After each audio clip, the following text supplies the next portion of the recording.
Good morning and happy Sabbath, church. Thanks for joining us here this morning. If you're new, if you're joining us for the first time, we want to say welcome. If you have any questions about who we are, what we're kind of about, we have a website with all of this information, including some of our services that we conduct throughout the week. We have a Wednesday night Bible study at 7 p.m. And then Sabbath mornings, we meet on Saturday at 9:30 a.m. We welcome you and thank you for joining us this time. For those of you who've joined us before, who are members with us, thanks and welcome once again.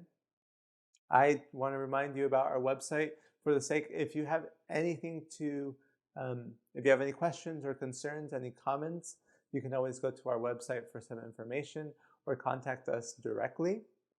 If you would like to donate to our ministry, there's always two options. You can mail in a check through our P.O. box, or we've set up an account with AdventistGiving.org, where you can find LA Chinese and allocate your donation there. For all that you give, we thank you so much from the bottom of our hearts. It's helping us to continue this ministry together.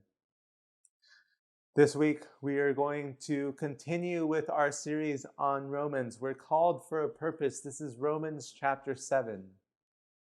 This week, we're going to focus primarily and specifically on human agency. What is our role? What is our part in this cosmic conflict that we call sin? Last week, Paul beckoned us to choose life, that it's the best way to go. But often in that choosing of life, we stumble, we fall, and we don't quite know what comes next. The life of discipleship is not an easy one. And so this week, we follow the footsteps of Paul as we continue in chapter 7.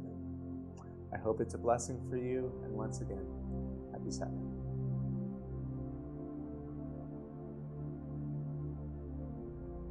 Welcome and happy Sabbath to week, I think, 14 of our journey with the book of Romans. If you've been with us all along, you know we've been doing a close, in-depth study of the book of Romans, spending almost 2 weeks with each chapter. And this time will be no different. We're going to spend 2 weeks with chapter 7 and finally go to chapter 8, where we will conclude our series for the book of Romans. This morning we begin with chapter 7. Last week we finished by talking about conversion. We finished by talking about Paul's call for us, his call for us to be united with Christ in baptism.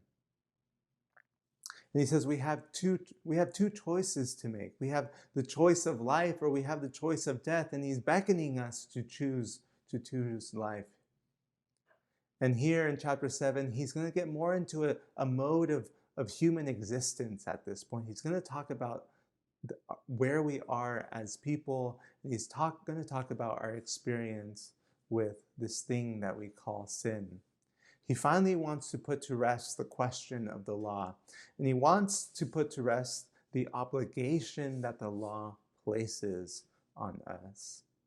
And so we begin this morning. If you open your Bibles with me this morning, or if you want to follow along on the screen, we begin with chapter 7, verse 1. It reads like this. Now, my dear brothers and sisters, you who are familiar with the law, don't you know that the law only applies only when a person is living? Again, this part about you who are familiar with the law. In this point, I think he's talking specifically to his Jewish community that's sitting amongst them. This Jewish community that knows the marriage laws quite well. But he's kind of refreshing it for those of us who might not be as familiar with the customs.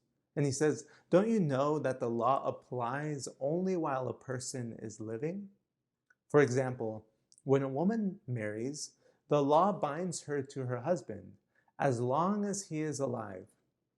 But if he dies, the laws of marriage no longer apply to her. So while her husband is alive, she would be committing adultery if she married another man. But if her husband dies, she is free from the law and does not commit adultery when she remains when she remarries, sorry.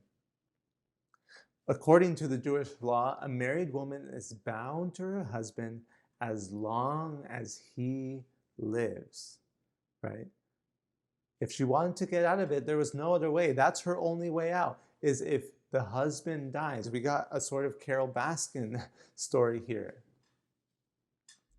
For the woman to get out of that marriage, the husband had to die, and the law would no longer hold anything against her.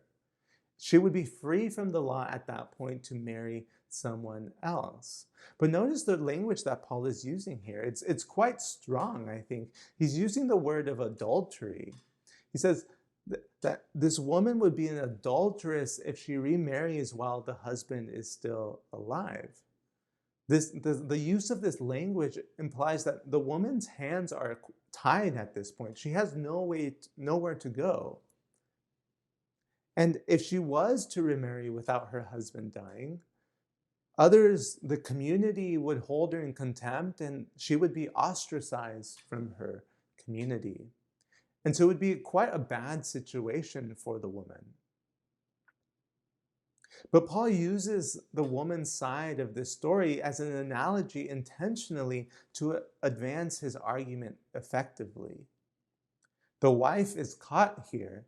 She's cornered into this relationship because of the law. He continues, and he makes the connection here. He says, "So, my dear brothers and sisters, this is the point. You died to the power of the law when you died with Christ. And now you are united with the one who was raised from the dead. As a result, we can produce a harvest of good deeds for God. When we were controlled by our old nature, sinful desires were at work within us, and the law aroused these evil desires that produced a harvest of sinful deeds, resulting in death. But now we have been released from the law, for we died to it and are no longer captive to its power. Now we can serve God," Paul says, "not in the old way of obeying the letter of the law, but in the new way of living in the Spirit." Again, Paul's analogy here, I think, is imperfect, but it's effective for his intended purpose. His purpose being it's to finally put to rest the notion that the law is an obligation. By signifying that moment of death, by being put to death with Christ, that point is where the wife is released from the law's obligation, just like we are released from the law's obligation when we are put to death with Christ.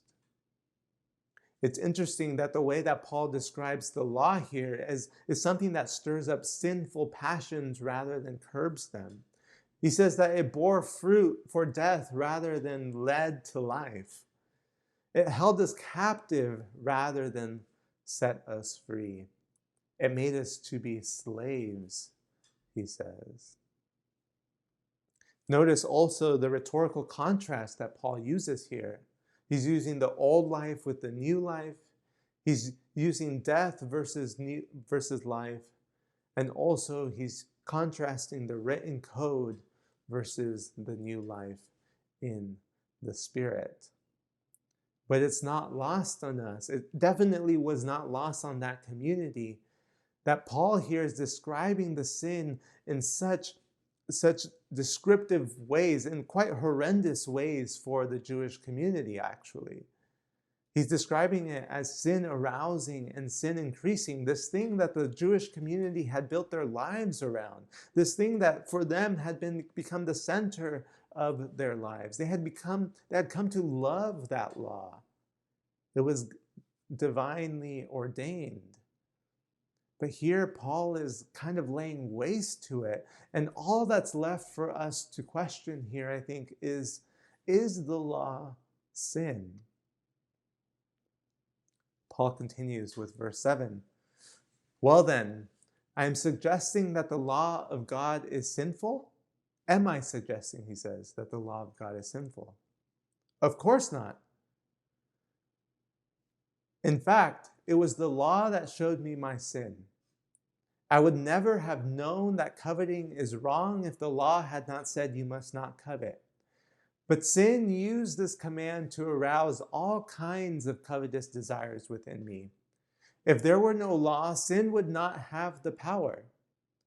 At one time, I lived without understanding the law, but when I learned the command not to covet, for instance, the power of sin came to life and I died. So I discovered that the law's commands, which were supposed to bring life, brought spiritual death instead.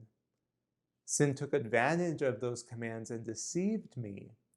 It used the commands to kill me, but still the law itself is holy, and its commands are holy and right and good. After having laid waste to the law, almost devastating it, devastating the Jewish community, probably hearing this for the first time, here Paul moves into what some call an apology for the law. Some might see it as a retracing his steps back. He's kind of pulled the rug under the Jewish community's feet, and he's kind of realizing it, and he's kind of not really pulling steps back, but he's kind of wanting to put some pieces back together here. And Paul is coming back to put pieces back together of a story that the Jewish community knows very well. He's kind of devastated the law. He's put it in pieces, and with these pieces, he wants to retell the story here in a very strategic way, I think, for us to better understand the role of sin. Here he is widening the frame. He's kind of expanding it. He's kind of giving us a general cosmic overview of what is to come. Far too often, I think we read this text, chapter 7 in particular, with a very autobiographical stance. We read it as if Paul is telling about his own trajectory, the steps that he's had to take in his own life for conversion, or we might read it as our steps that we have to take for our lives in conversion, or the kind of linear model of what life as a Christian might be. But here I want to pull us out of that view.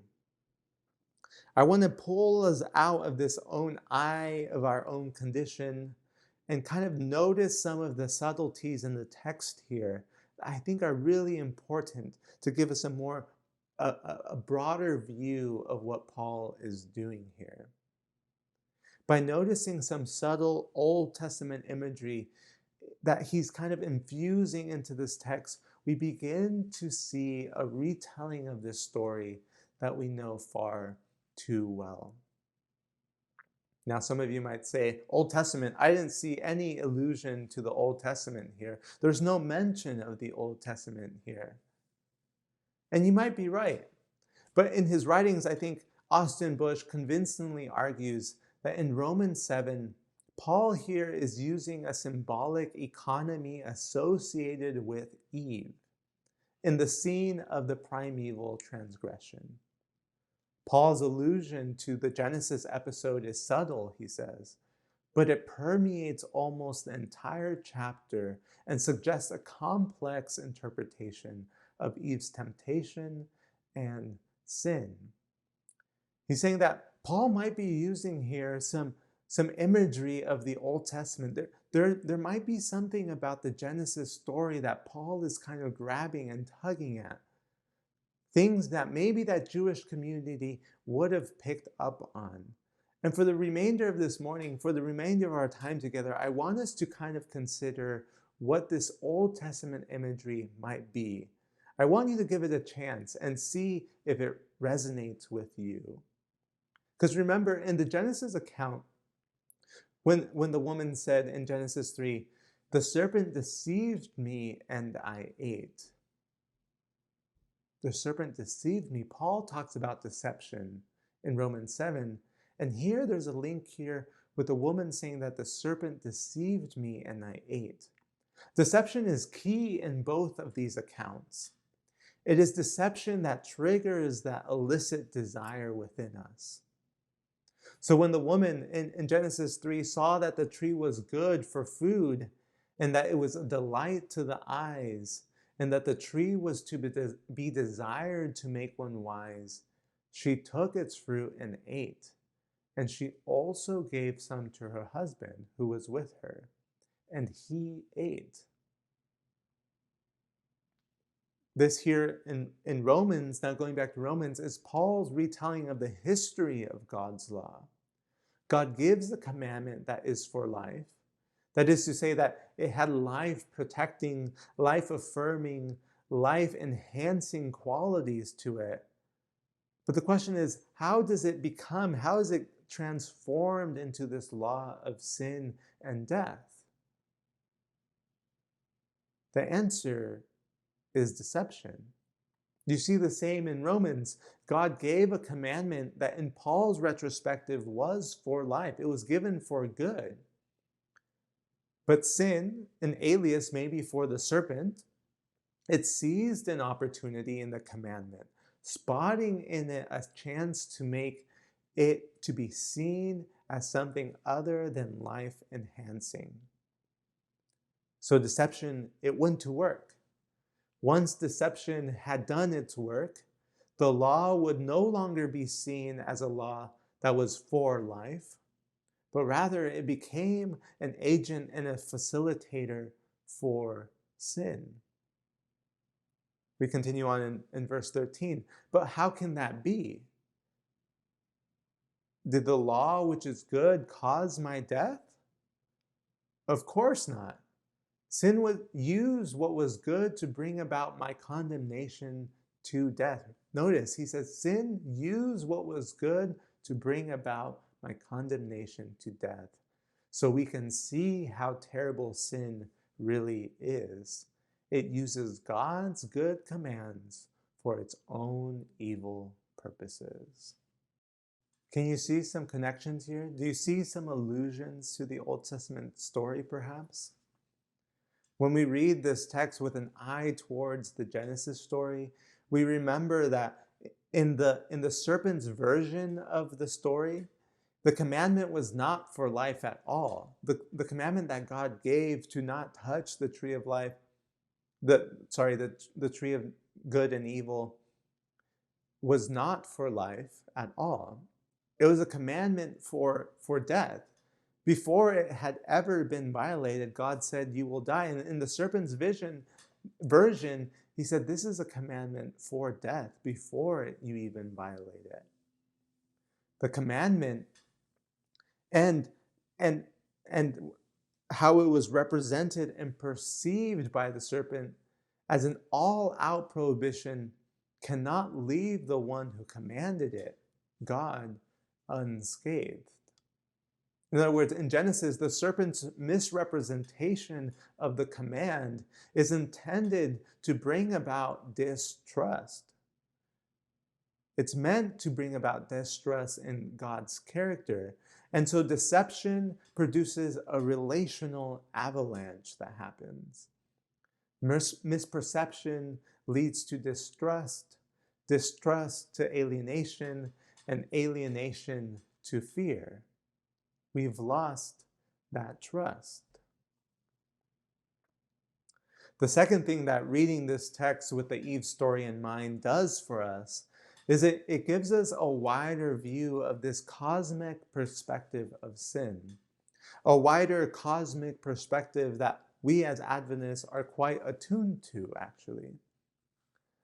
Often, like I said, we read this text in a very individualistic way, but in this widescreen edition, the sinner is not only a villain in this story, but also a victim.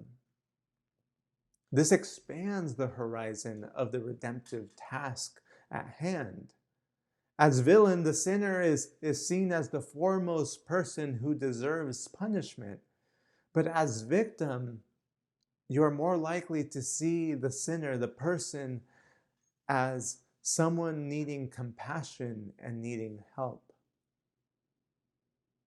To be clear, Paul doesn't remove the human agency aspect of sin, but when we trace sin back to its narrative origins, it's at the very heart of sin that we see deception and powerlessness.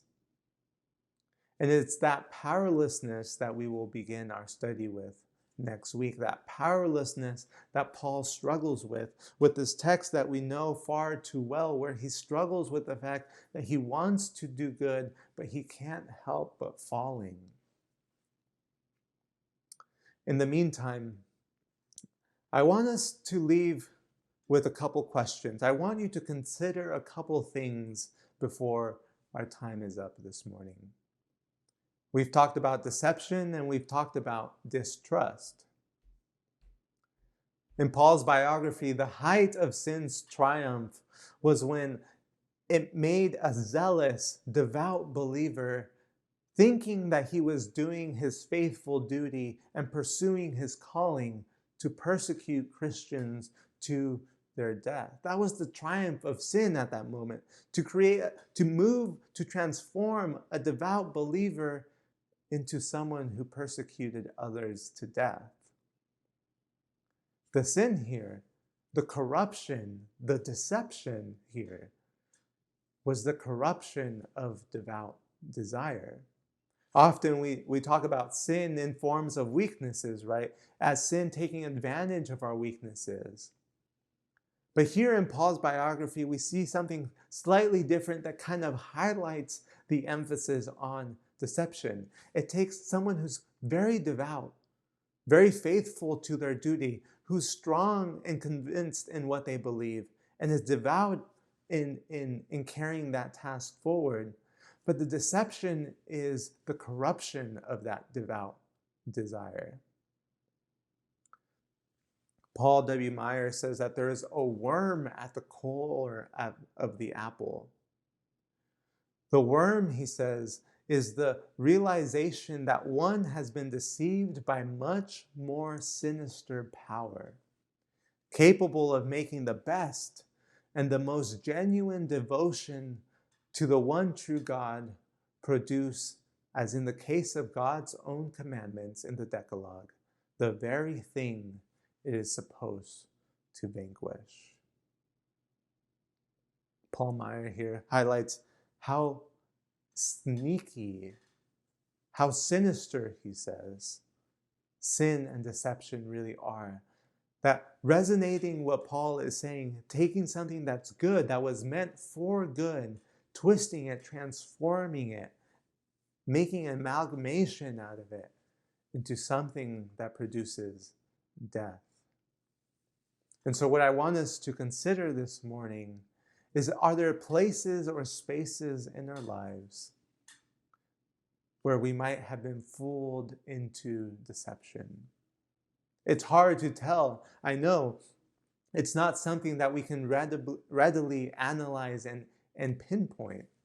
Because after all, it is sinister and sneaky, and it is in a way far more infused into our lives than we like to admit. This condition that we call sin, this cosmic conflict that produces deception and powerlessness in our lives. In the case of Paul, it led him, even though a devout believer, into a path of death and destruction. Oftentimes in our lives, in our walks, we hold on to things that we hold so firmly. May it be our tradition, may it be our culture, may it be the things that we've grown up with and the things that we've come to understand as the truth. But maybe that God is calling us out of that place. It might take a Damascus Road experience for some of us, but I think God is calling us here to life. He's calling us to expand our horizon, to understand our place in this cosmic conflict, and to hold and to trust. The center of all of this is trust. To trust that God has done what God has promised, that God will do what God has promised, and that the future, that the life promised for us is one of salvation and grace. But be wary of the deception. Be wary of the places where we place ourselves before we place Christ. Be wary of the places where we put our agenda before God's. And be wary of where we hold fast to tradition, where God is wanting to take us into new places. This is not to say that any of those things are bad things, but perhaps where God moves in a spirit of unity, this is the place that we are to follow. Remember that Romans, at the very end of the day, is Paul's attempt to bring a congregation together, to bring a community of believers together, despite all cultural differences, despite all religious differences, despite the fact that they absolutely disagree on religious things. He wants to bring them together under a single identity, and that single identity is the identity of Jesus Christ. And it's only that one identity that is going to bring us home. May you choose that single one identity in Jesus Christ.